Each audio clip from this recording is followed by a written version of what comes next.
Okay, so my phone died and I already started, but we're back. So starting with hydrogenic atomic wave functions, it's describing the system where you have one electron moving about a central atom.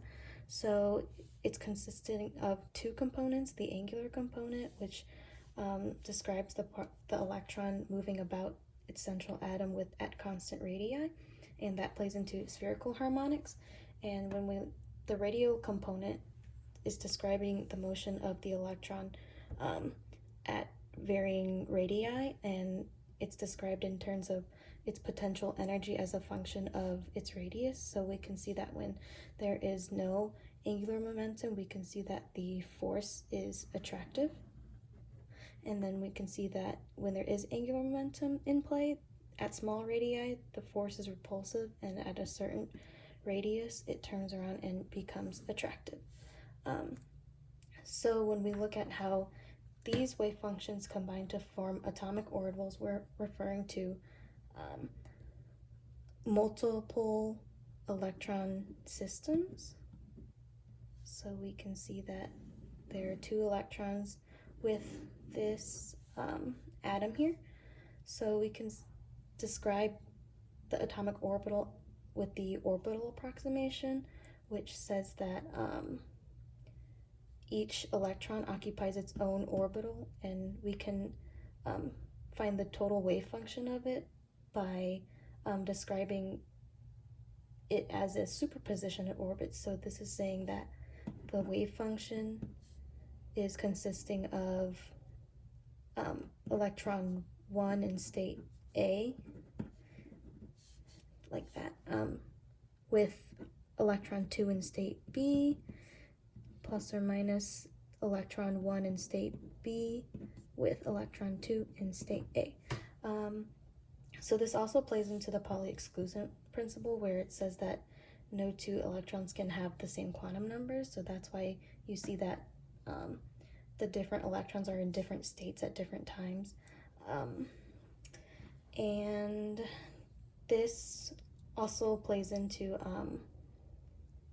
finding out that the orbital approximation is not quite perfect. So there are rules that kind of fix that orbital approximation, where when you have more than multiple electron atoms, the electrons will fill in order of increasing energy levels before they occupy the upper ones. So lower ones are filled first, and they also half fill subshells before doubling up, and that plays into maximizing its multiplicity. So then when we look at how these atomic wave functions or atomic orbitals combine to form molecular orbitals, we can look at a system that A and B are have a bond between them at radius r, and it has a one electron between the two of them.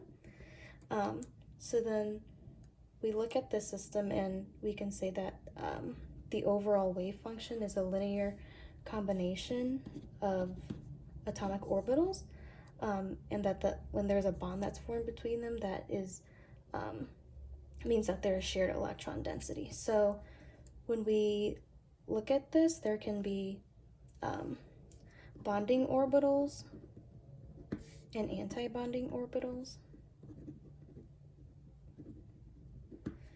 And we describe this as you have atom A and atom B here with its electron density, the probability of the electron density, which is the square of the wave function. And then we have the probability of the electron density of these two.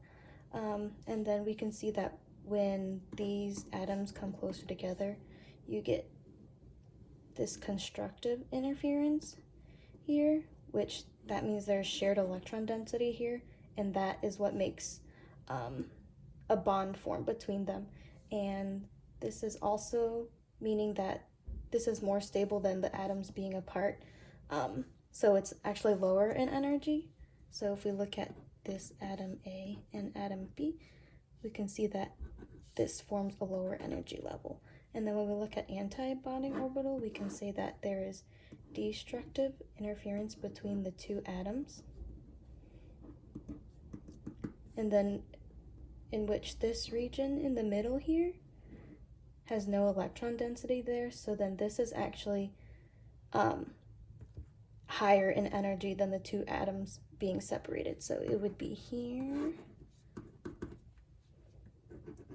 And then we can call these the anti-bonding orbitals, designated by star, sigma star.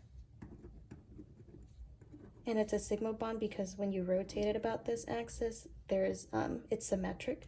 So that's why we label those orbitals like that. And then this also, you can also apply this to heteronuclear ones where you have different atoms, or I guess this would be A. We'll just say that, let's see, there's a different molecule with different energy levels, so then we can see that this anti-bonding orbital would be more similar to this one and higher in energy, and then with this atom, it will be, the bonding orbital will be similar in energy to the lower energy atomic orbital of this atom. And we can also compare this to the molecular orbital theory. We can compare it to the valence bond theory, in which the valence bond theory describes the system as being hybridized orbitals, and it doesn't necessarily explain everything, and it doesn't really explain have an explanation for anti-bonding orbitals like the molecular orbital does, because the molecular orbital theory consists of the linear combination rather than a hybridization of orbitals.